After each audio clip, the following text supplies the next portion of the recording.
Assalamualaikum warahmatullahi wabarakatuh. Semangat pagi, kita bisa luar biasa. Perkenalkan, nama saya Eko Setiawan, NRP 82110060 dari Yuti Set Sanga-Sanga.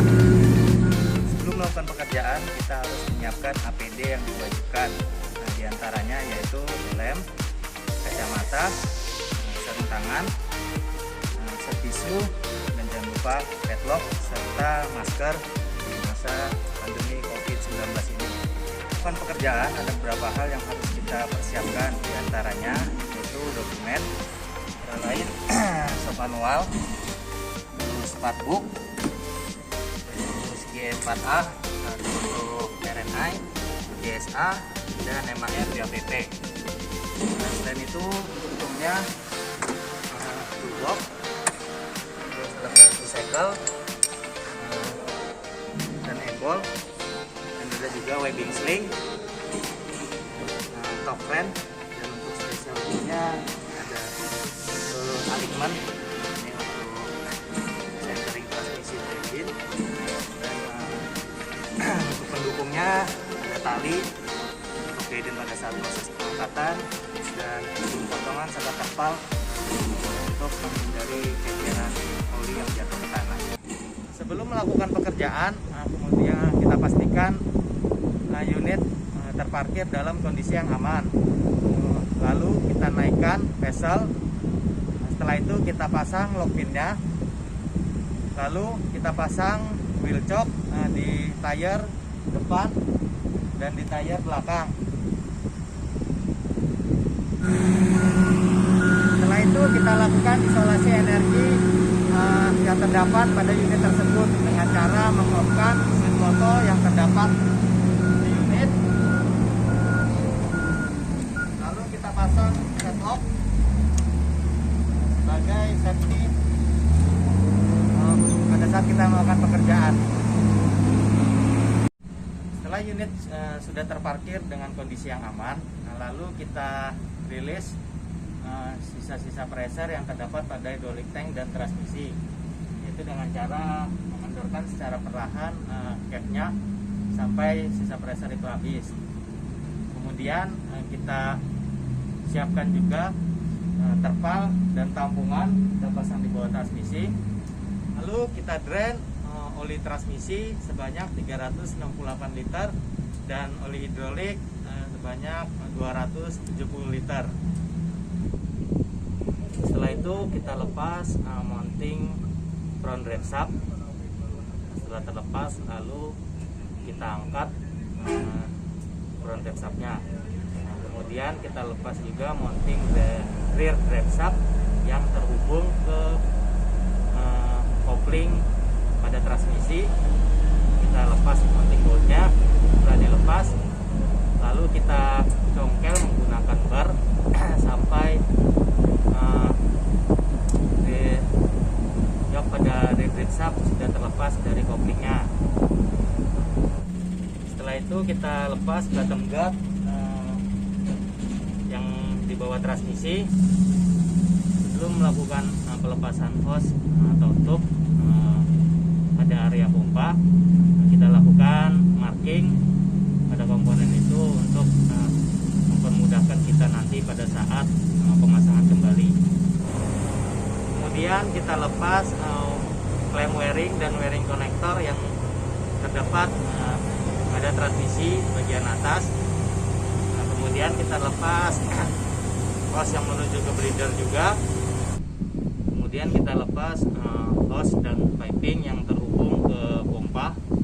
Nah, setelah itu lalu kita lepas juga piping di sekitaran transmisi di kiri kanan dan di belakangnya.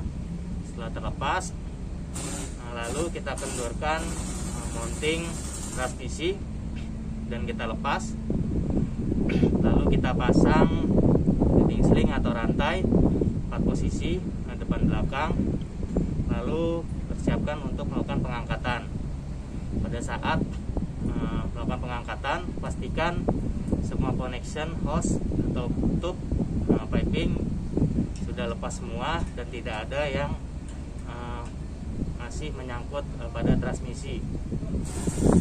Pada saat proses pengangkatan, pastikan juga SIM yang terdapat pada bagian belakang mounting kita amankan atau kita simpan agar tidak hilang, sehingga pada saat pemasangan nanti ukuran SIM-nya sudah standar sesuai awalnya.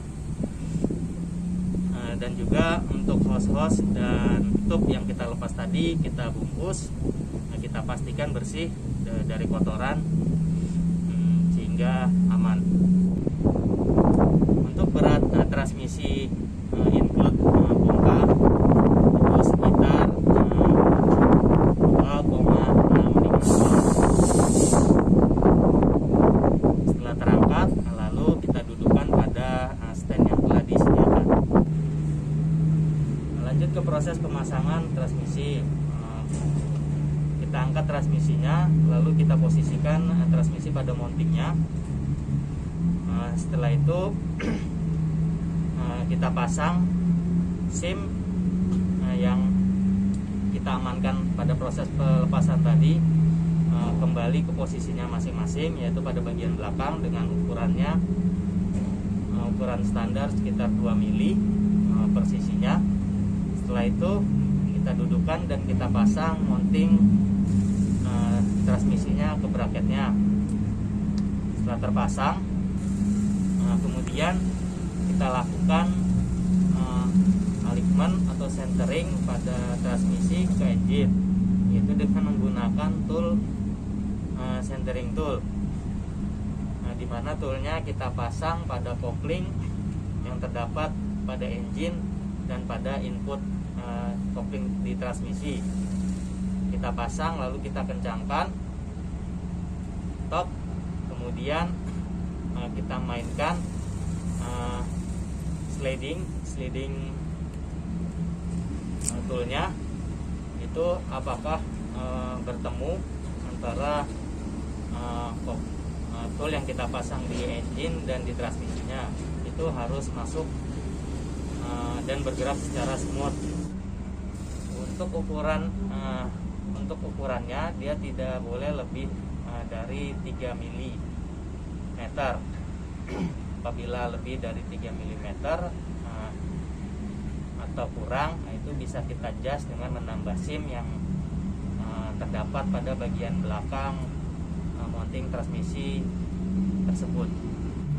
Setelah kita melaksanakan centering, lalu kita top mounting transmisinya itu sekitar 28 kg/meter.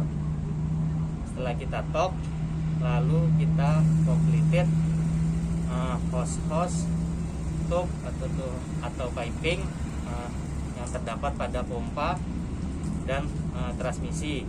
Pastikan kondisi hose atau tube tersebut bersih dan tidak ada kotoran, lalu kita pasang. Sudah terpasang, lalu kita pasang juga wiring yang kita lepas yang terdapat pada bagian atas transmisi dan hose breathernya juga. Kemudian kita pasang front drive shaft. Pastikan key yang terdapat pada drive shaft itu masuk atau pas berfit terhadap kopling. Lalu kita pasang baut drive shaftnya. Sebelum kita pasang, kita pastikan kondisi baut kering. Lalu kita kasih lock thread LT2, kemudian kita top sesuai standar toknya. Lalu kita pasang juga rear drive shaft yang kita lepas pada satu sisinya, yaitu yang menuju ke transmisi. Sebelum kita pasang, kita pastikan juga fittingnya atau key pada drive shaft itu terpasang dan rapat. Lalu kita pasang bautnya. Jangan lupa kondisi bautnya harus bersih. Lalu kita berikan LT2 juga atau lock thread. Kemudian kita top sesuai standar toknya. Lalu kita pasang juga bottom guard yang di bawah transmisi. Jangan lupa kita kencangkan dan kita top. Setelah semua part related yang terhubung ke transmisi telah terpasang semua, lalu kita lakukan pengisian oli transmisi sekitar 368 liter dan oli hidrolik sekitar 270 liter, atau bisa juga kita patokan level yang terdapat pada set gelas pada hidrolik dan level pada transmisi, yaitu dengan posisi stop. Setelah itu lalu kita lakukan greasing manual juga pada front grab shaft dan rear grab shaft. Kemudian kita lakukan tes running. Sebelum tes running, kita lepas dulu padlock yang kita pasang pada bokroto. Kemudian kita lakukan tes running. Nah, setelah running, kita cek kembali level oli pada oli hidrolik dan oli transmisi. Kemudian kita pastikan tidak ada kebocoran pada area transmisi dan hidrolik. Apabila semua aman, lalu kita lakukan performance test pada transmisi. Demikian dari saya. Mohon maaf apabila ada kekurangan atau kesalahan dalam video ini. Saya akhiri. Terima kasih. Wabillahi taufiq wal hidayah. Wassalamualaikum warahmatullahi wabarakatuh. Semangat pagi, kita bisa luar biasa.